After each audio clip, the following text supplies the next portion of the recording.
vécu dans sa 14e année 4 expériences successives qui ont été fondatrices de sa spiritualité. La première se tient le 8 décembre. Il est dans l'église de Notre-Dame de l'Assomption, en prière, mais qui sont souvent chez Adèle des formes de méditation. Et il va tout d'un coup comprendre la virginité de la Vierge Marie, en percevant que c'est quelque chose qui va bien au-delà d'une question physique, et que la virginité, c'est une forme de transparence, c'est un regard virginal qui se pose parce que il est empreint de Dieu. Pourquoi est-il empreint de Dieu? Parce que Marie, qui est toute dans la contemplation, Marie qui voit en tout et en tous l'œuvre de l'Esprit, Marie se vide d'elle-même dans cette contemplation. Elle ne se regarde pas en train de contempler.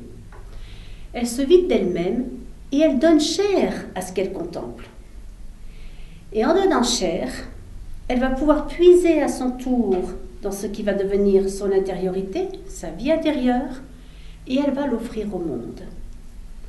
Et de cette expérience très forte qui va marquer Zadel à vie, il va comprendre que cette initiation virginale, cette initiation mariale, est celle qui est proposée à chaque homme, à chaque femme aujourd'hui.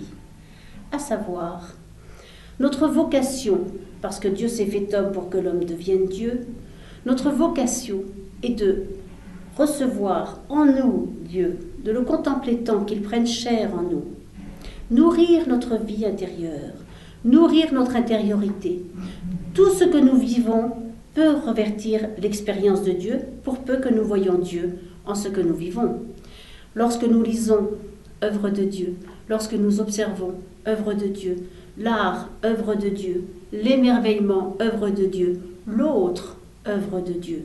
Tout ceci s'accumule en moi, me nourrit, forme ma vie intérieure et va m'amener à ce moment-là à me vider de moi-même pour donner chair à cette vie intérieure, à cette présence de Dieu en moi. Et mon rôle, comme Marie l'a fait, est de l'offrir au monde. Et Maurice Zadel va certainement sauver beaucoup de personnes qui n'ont pas pu avoir d'enfants, en leur faisant comprendre qu'il s'agit là d'une maternité divine, c'est-à-dire que ce Dieu qui prend chair en nous, l'incarnation, elle se fait en nous. L'incarnation, elle a lieu à tout moment de prise de conscience, quand elle prend chair en nous, quand Dieu nous rencontre dans notre intériorité, quand nous lui donnons vie et quand nous l'offrons au monde.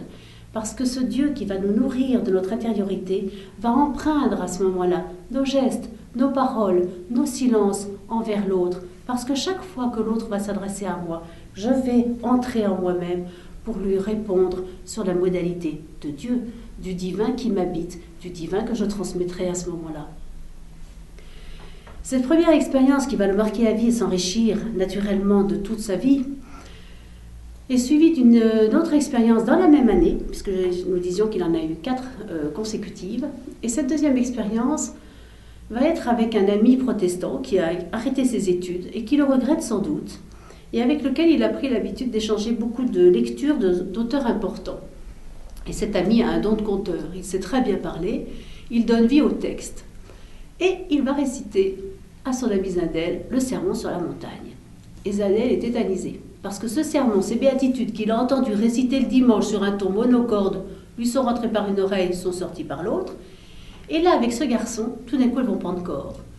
Et il va comprendre que l'évangile, en fait, c'est un livre qui est écrit qui est dit par un ami pour l'ouvrir à la spiritualité. Jésus est venu nous dire ces évangiles pour nous donner la recette pour que Dieu se fasse homme, pour que l'homme devienne Dieu. Ces conseils sont ceux d'un ami. Il nous ouvre la porte de la spiritualité. La troisième expérience de Maurice Zadel va être dans les mêmes conditions. Très peu de temps après, avec ce même ami, il se retrouve encore le soir pour relire des textes, et cet ami va lui lire la scène du couvert d'argent de Jean Valjean, extrait des Misérables.